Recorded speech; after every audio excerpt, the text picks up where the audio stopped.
You know, we have a system whereby today we are becoming less and less secular, more majoritarian, sometimes outright communal. We have a system where often MPs or ministers, even on occasion, have taunted Muslims that go to Pakistan. We have a system whereby Muslims are other. They're accused of love jihad. God knows what love jihad is. They're accused of cow lynching. They're often assaulted and they're frequently beaten up. That is something that didn't exist in the India that I knew when I was younger. It's now become prevalent and it's increasing. And I find that very sad. I find it very depressing because it's being presented to people as if their Hindu identity is in danger and under threat. And that's not the case. When it's said that the Muslims threaten us, that they're going to overwhelm us, that India will in due course become a Muslim country, that is complete poppycock and nonsense. The Muslims are, according to the 2011 census, which is the most recent census we have, barely 14.8 or 14.9% of the population, just a shade under 15. Hindus are 79% of the population. Not even in 1,000 years would that 14% dominate the 80%. Powerful leaders in our country in the past have dominated the picture so strongly that their impact and imprint on us has been enormous. Think of Nehru, the Nehruvian years, the Nehruvian thinking, and the fact that right up till the mid 60s or 70s, we idolized the man. Think of Indira Gandhi and the power and authority she held. Think of how she was considered even by Atal Bihari Vajpayee as Empress Durga after the Bangladesh war. So, good evening, Mr. Thapar. Thank you very much for agreeing to do this. We hope over the next 20 or 30 minutes to ask you a few questions about your life as a journalist, as a political observer, and much else besides. So, I essentially want to take a kind of a two-track journey. I first would like to ask you a little bit about your work as a journalist and so on, followed by your comments on the state of the media today, and maybe some follow-up questions based on your replies. So, to begin with, sir, now you've worked as a journalist for almost 45, 50 years, since the late 1970s, early 80s, and you have all along worked pretty much as a political journalist. So my first question would be, having seen leadership over the last almost half a century, what are your broad stroke observations on the political scenario currently, specifically the nature of leadership that we have at the helm of affairs today? Well, I think it's beyond doubt that we have in Prime Minister Modi a very strong, determined leader. I don't think even his critics would deny that. The question is the quality of the politics that we're practicing. You know, we have a system whereby today we are becoming less and less secular, more majoritarian, sometimes outright communal. We have a system where often MPs or ministers, even on occasion, have taunted Muslims that go to Pakistan. We have a system whereby Muslims are other. They're accused of love jihad. God knows what love jihad is. They're accused of cow lynching. They're often assaulted and they're frequently beaten up. That is something that didn't exist in the India that I knew when I was younger. It's now become prevalent and it's increasing. And I find that very sad. I find it very depressing. Right. I mean, this kind of victimization or, otherization of Muslims has existed for a long time now. I'm not talking about the last 10 years. I mean, say, even for the last, say, 50 or even 75 years since independence. But there was always strong pushback from opposition forces. But is that lacking right now? Is the opposition really not pushing back? Have they also been kind of forced to toe the communal line, at least, every now and then? Is that something that's happening right now, in your opinion? And why is that, if you think? I think the opposition is pushing back, and it often pushes back pretty effectively. Think of not just the Congress Party and Rahul Gandhi. Think of Mamata Banerjee. Think of the CPM, CPI. Think of Tamil Nadu parties like the DMK. Of course, they're pushing back. But you have a very strong BJP which dominates the center. It may not have the majority that it did up to 2024. It may have lost it, but it depends upon allies that are very subordinate to the party, very pliant and compliant and willing to support it. And you have ministers now, and you have a ruling party now, and you have a system surrounding the RSS now that trade on treating Muslims as others. Now it is becoming public policy as far as the RSS is concerned to keep calling India a Hindu culture, a Hindu country, but insist that it's only being said culturally. And truly, that I find very strange. We are not a Hindu country. We are a secular country. Constitutionally, we are a secular country. And to keep interpreting it as a Hindu country is to deny Christians, Jains, Buddhists, and Muslims, most of all, the right to a separate identity. Right. Most worryingly, this kind of discourse has even entered educational institutions. A whole bunch of kids are learning this in schools, colleges, and it's kind of becoming kind of normal for them. It's the new normal almost. And they are going to now take over this India over the next decade or two. How then can we continue to maintain the nature of our secular republic? By you and me and others like us insisting that we are Indian first, that our religion is a private matter. It is not part of our identity in any public sense. It may certainly be part of our private identity. It's very important to people that they are Hindu or Muslim or Christian, but they don't necessarily identify only in Hindu terms, just as Tamilians don't identify only in Tamil terms. We are a composite country with a composite identity, one strand of which is religion, but there are multiple other aspects to our identity, and we must keep emphasizing on that multiplicity. Right.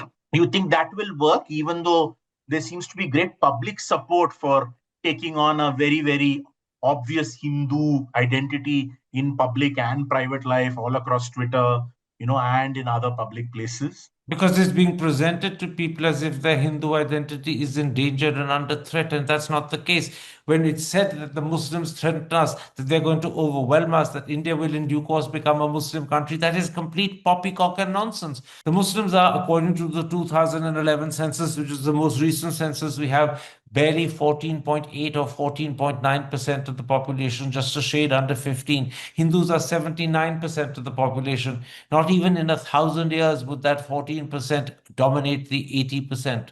Okay. So what I'm getting from you is essentially the leaders are leading in a certain direction and the people are being led therefore.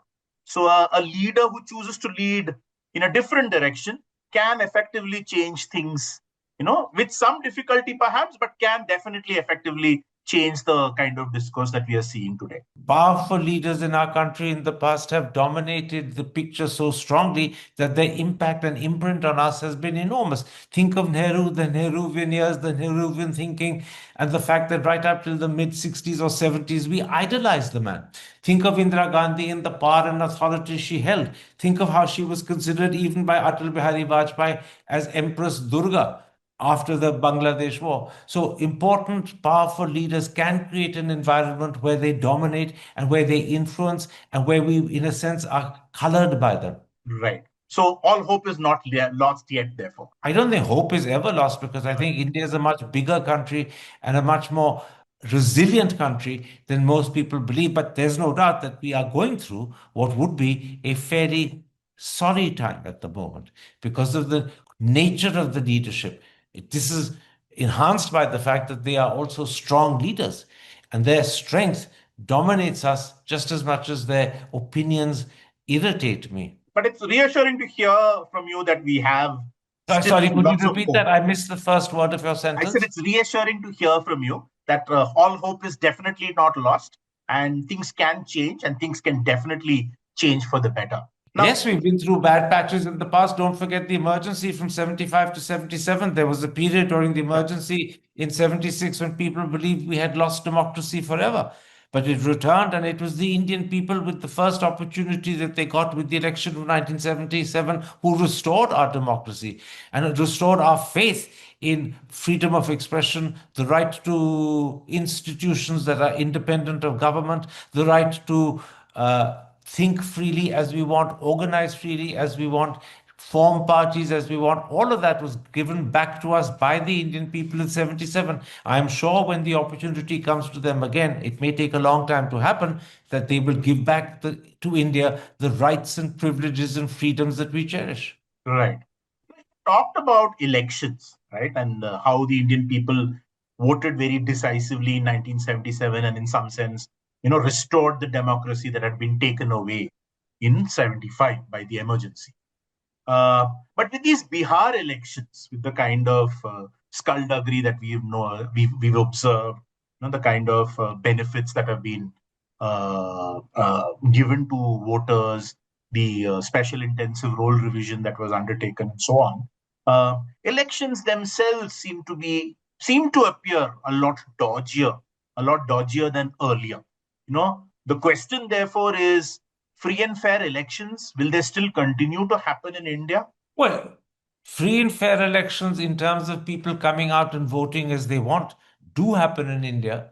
Free and fair elections in the sense of oppositions occasionally, I'm underlining that word occasionally, defeating the government of the day has happened. We have opposition governments in power in Himachal, in Karnataka, in Telangana, in Kerala, in Punjab, right?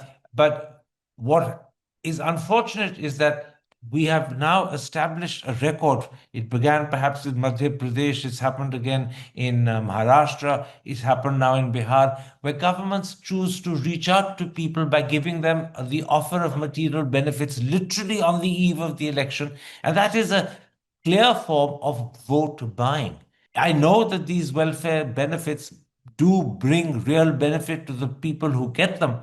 But the fact that they're only offered 5 weeks, 6 weeks before the voting happens is a clear sign that you're actually luring people with the benefit you're giving to encourage them to vote. And if that continues, it'll be almost impossible for oppositions to defeat incumbent governments, because incumbent governments are in charge of the treasury and can dole out the benefits. It's not that these benefits have been given for the 5 years that they were ruling. They were given literally on the eve of the voting as a way of saying to people, vote for us. This is what we can do. This is what we will do. And in a country like ours, that is pretty much biasing the voters, right? I mean, many people are, hand to mouth on a monthly basis, and you transfer this huge tranche of funds to them. You're in effect telling them, vote for us, and we'll continue to do this.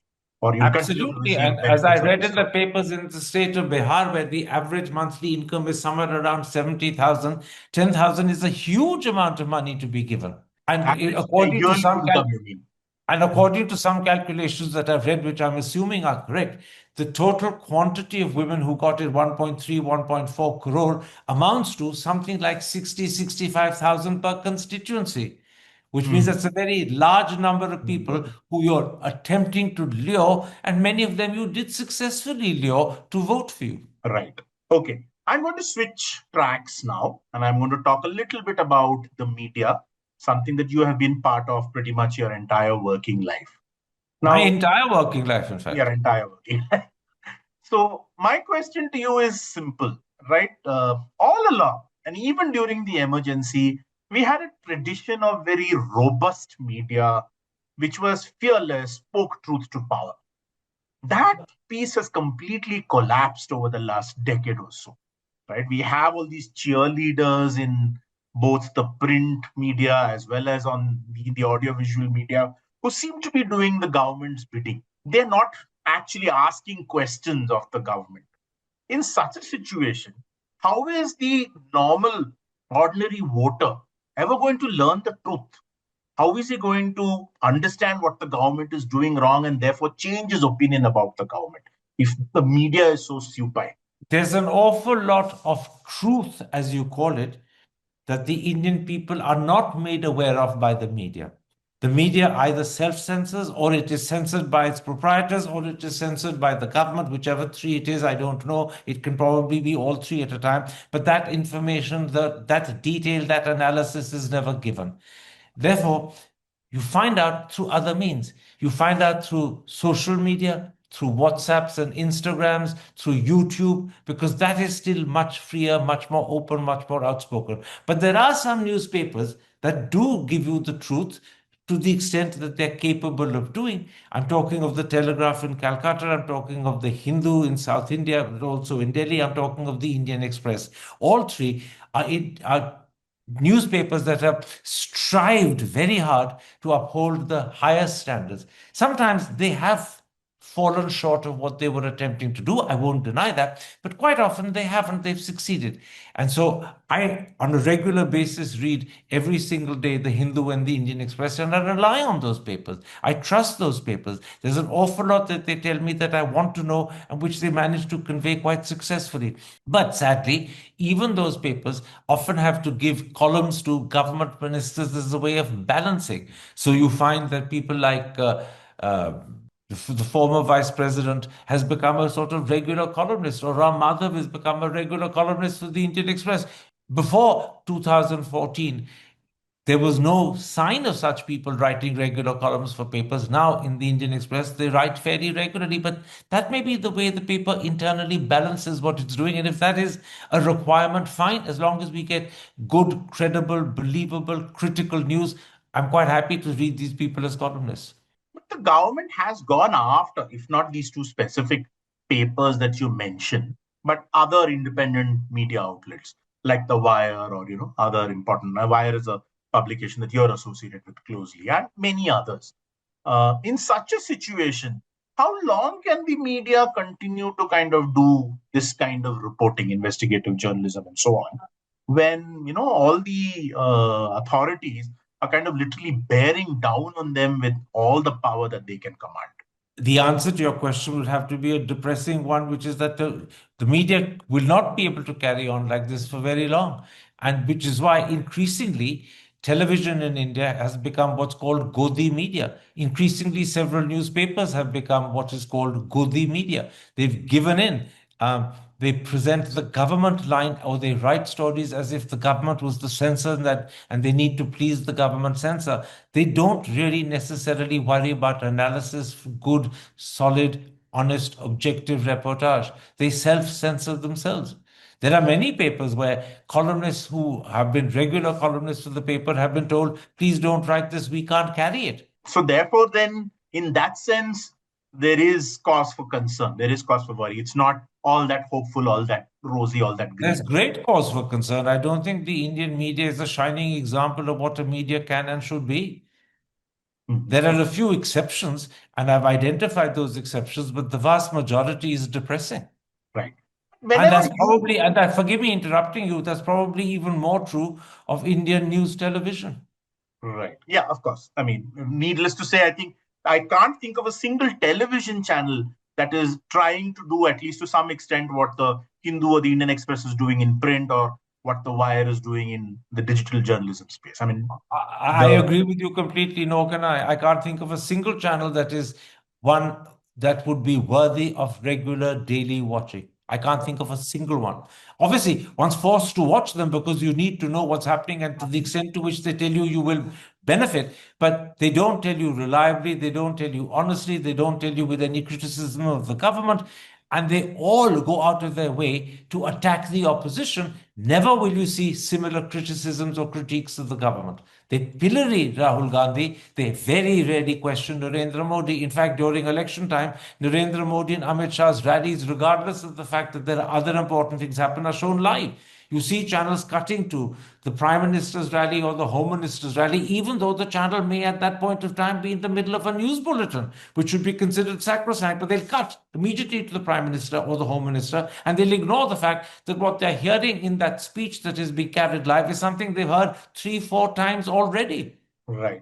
But as a journalist, you never shied away from asking tough questions of leaders. Now, there is your famous interview with our Prime Minister Narendra Modi, which is now almost a meme now, the Dosti Bane Rahe statement. That is a popular internet meme now. What gave you the courage, or what gave you the gumption to kind of, brazen it out and ask them tough questions? Karthik, it wasn't really a question of courage. It was simply my sense that I was doing the job that I was in a position to do. My job as a journalist is to ask questions. Sometimes those are tough questions. Sometimes they are questions that the guest I'm talking to doesn't want to answer.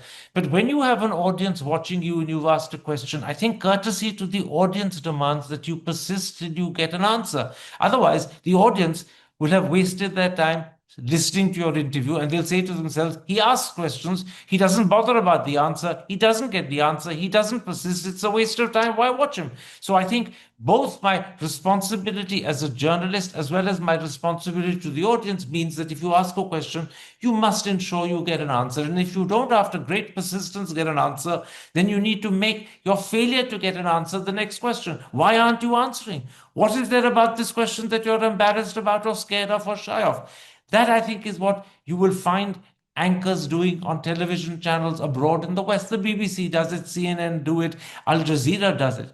It's our job to do it. So I don't think it was a question of courage. I wasn't saying to myself, I need to be bold, I need to strike out, I need to take a position. I was simply doing my job as I saw it needed to be done. Right. And of course, Jayalalitha quite actually told you that, it wasn't a pleasure talking to you and refused to shake your hand. Did that almost seem like a badge of honor that you'd been really tough with her and that's why she was so cold to you at the end of your interview? I don't want to exaggerate and say that it felt like a badge of honor, but certainly her behavior made it clear to the audience that she was upset and that she hadn't liked the interview. And that would have convinced the audience that this was a tough interview and a good interview. Therefore, in a sense, her behavior helped me because it brought forth from the audience the response that any journalist, any anchor would want to get. But to say that I thought of it as a badge of honor would be an exaggeration. It would be too much of a self-fulfilling pat on the back. Right. Just one or two questions before we end. Go ahead. Your advice to young people today growing up in India, they are facing numerous challenges. The economy isn't doing great, even though the government wants us to believe that it is. There are plenty of other challenges. Our cities are increasingly becoming very, very difficult spaces to live in. Education has become extremely expensive because lots of the education has become privatized. Health is a challenge. Health, again, is another matter of privatization, which has made it so expensive. Given such dangers, and maybe 5 years ago, escaping abroad was an option, but this kind of jingoistic tendency now seems to be all over the world. We've seen instances of racism in UK, US, Australia, almost everywhere. So then, as a young person growing up in India today, what would you advise him or her? Let me limit myself to one particular aspect of your question. I think the most important thing for young people, particularly when they're of an age where they're being bombarded by different ideas, different suggestions, and they could, I'm not saying will, but could get swept off their feet by the thoughts and ideas that are being shot at them, is to say to yourself, what do I want to do? What matters to me? What would reflect me to the extent I understand myself best? And then stay true to that. It's very difficult when you're younger and less self-reflective to ask yourself those questions, but I think it's very important that you should try to do so. There are moments in all our lives when we're young when we have to face those choices, which are critical choices. When you decide what to study at university, when you ask yourself, where do you want to go to university? When you grow up and you start finding a partner and you decide whether you want to marry a particular girl or not, whether you are in love or whether this is just a passing infatuation. Those are moments when you reach deep into yourself to try and understand yourself. And I would say that reaching deep into your soul, so to speak, is a very important thing for people to do as often as they can. Try and understand yourself. Try and be true to yourself. Try and do the best of your ability as truthfully and honestly as you can. And you will find that actually things will work out. It's when we create false pretenses around us that we get trapped into image making. And then you become something that you're not, but you try very hard to be different to yourself. That's where you get into problems. So be true to yourself. That's what I would say. Be true to yourself and try and understand what is myself? What am I? What do I want? Why do I want it? And those, as I say, are difficult questions to ask when you're young. They're difficult questions to ask when you're my age. But they are questions that we need to continually keep asking ourselves. So can I summarize it as saying you're telling young people to be authentic and be true to themselves? Yes, absolutely. And you put it beautifully. Thank you. Thank you so much. So it's been a real pleasure talking to you. Thank you so much. I hope lots of people read this interview and are inspired to lead the kind of life that you have led. You've been a beacon of inspiration for many, including me. So thank you so much for talking to us today. Thank you very much for all the kind things you said. It's been a pleasure to talk to you, and I've enjoyed it greatly. Thank you very much indeed for thank you so much. making time to talk to me. Thank you for making time to talk to us.